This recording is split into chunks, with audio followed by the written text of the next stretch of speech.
The Mr. Men on Holiday by Roger Hargreaves.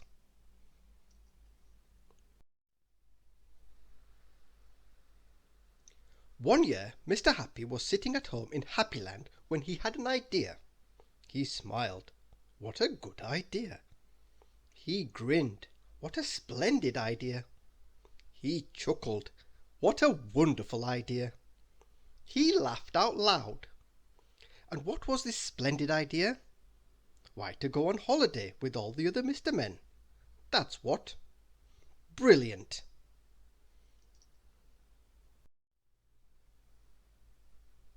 So, that day Mr. Happy spent all day writing letters to all the Mr. Men. Can you tell which one is which?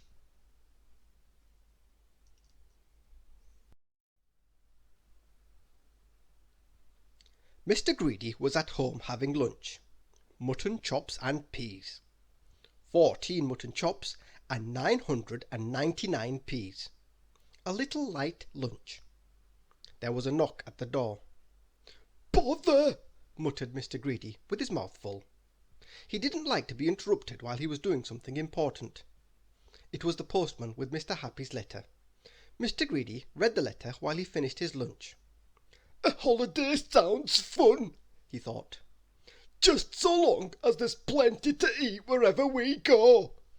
So, after lunch, in the half hour before tea, Mr. Greedy replied to Mr. Happy. And after tea, just before dinner, he went out and posted it.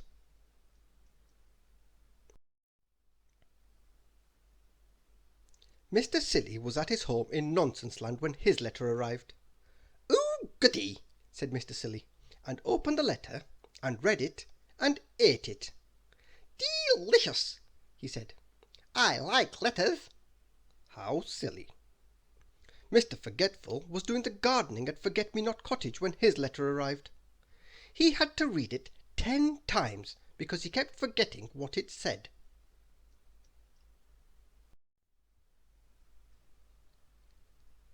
Mr. Topsy-Turvy was watching television when his letter arrived. "What a funny letter," he said, looking at it. "It's written upside down." So he stood on his head to read it. Not all the Mr. Men could go on holiday with Mr. Happy, but the ones who could decided to go to an hotel in a town called Seashore.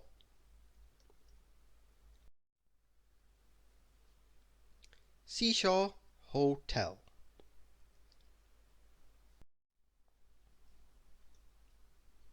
Mr. Arthur Loaf, the manager of the hotel, was in a terrible rage. "What do you mean you haven't enough food?" he shrieked at the hotel chef. "I have some very important people arriving at any minute, if not sooner, and you dare to tell me you haven't enough food?" The French chef shrugged his shoulders, as French chefs do. The first very important person to arrive was Mr. Nosey, of course. "Good day to you, sir," smiled Mr. Arthur Loaf smarmily. "Welcome to Seashore," and he ushered Mr. Nosey upstairs to his bedroom, which took rather a long time because Mr. Nosey kept stopping and saying, "I wonder what's in here," and poking his nose into every bedroom.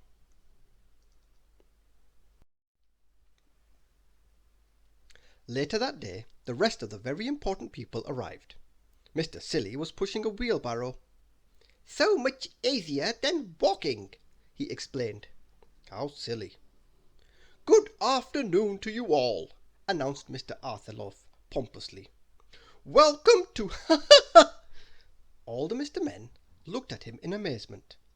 "Welcome to he giggled. Mr. Tickle was tickling him.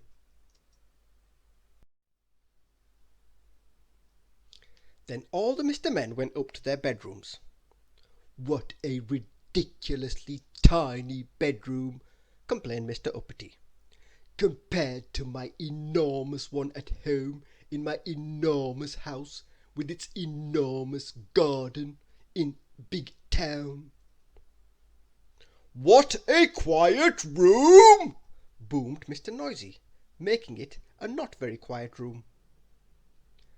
"Where's the dining room?"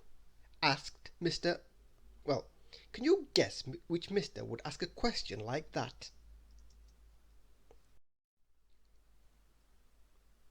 Mr. Bounce was very excited to be on holiday.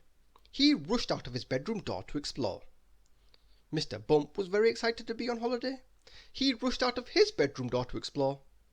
Bump! Bounce!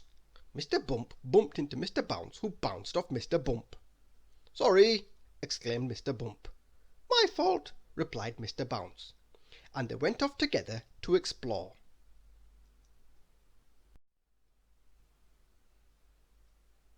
Mr. Noisy also decided to explore. He opened his bedroom door, crash! He closed his bedroom door, bang! He went downstairs, clump, clump, clump. Mr. Arthur Loaf was in the dining room. Mr. Noisy opened the dining room door. "Hello!" he boomed. Mr. Arthur Loaf nearly jumped out of his skin. That evening, when all the Mr. Men sat down to dinner, Mr. Arthur Loaf was a worried man. "Gentlemen," he announced, "I am sorry to say my fool of a French chef didn't order enough food today." "What?" exclaimed Mr. Greedy. "Typical," sniffed Mr. Uppity. "However," went on Mr. Loaf, "my fool of a French chef did manage to make one thing." And the French chef staggered in carrying an enormous cake. Mr. Greedy's mouth turned from down to up.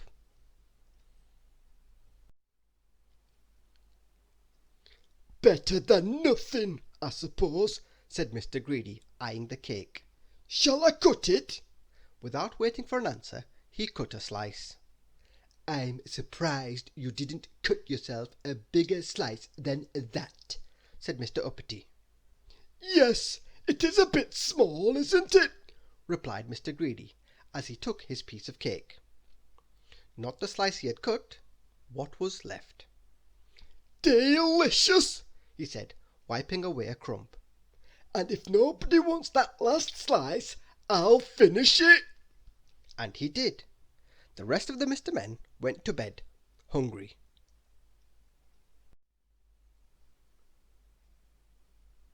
But after that the holiday went splendidly.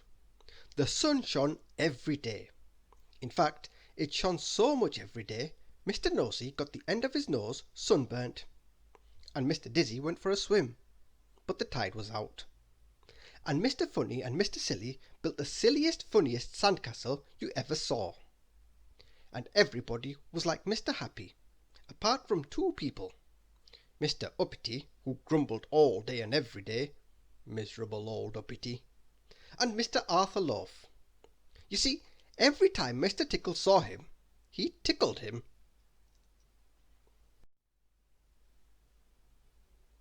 And one day all the Mr. Men went out to sea in a boat.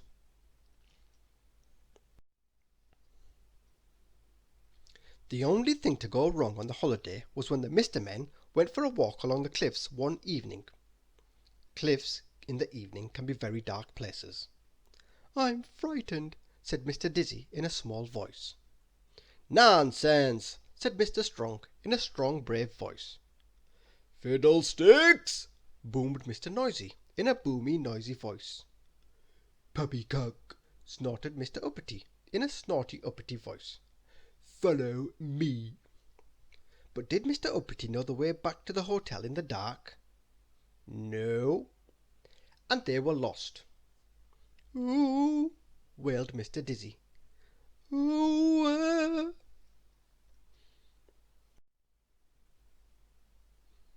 Eventually it was Mr. Greedy who rescued them. "Chicken!"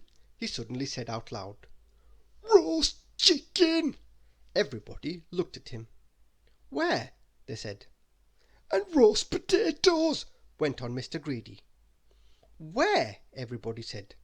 "And gravy!" added Mr. Greedy. "Where?" everybody shouted. "Follow me!" replied Mr. Greedy, and led them back to the hotel.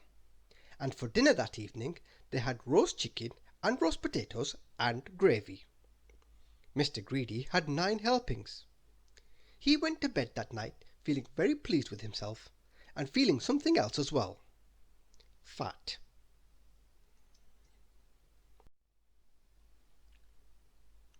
Like all good things, the holiday came to an end. "I'm glad you all came on holiday with me," said Mr. Happy, packing his suitcase.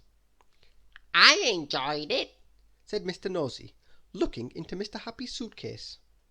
so did I, said Mr. Silly, unpacking his suitcase. So did we all, said all the other Mr. Men, apart from one. They all looked at him. Miserable old Uppity. "It was all right, I suppose," he grudgingly agreed.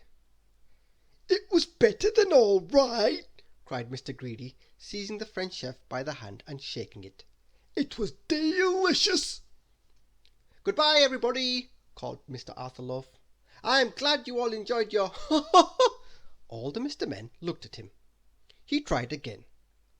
"I hope you have a good journey he giggled.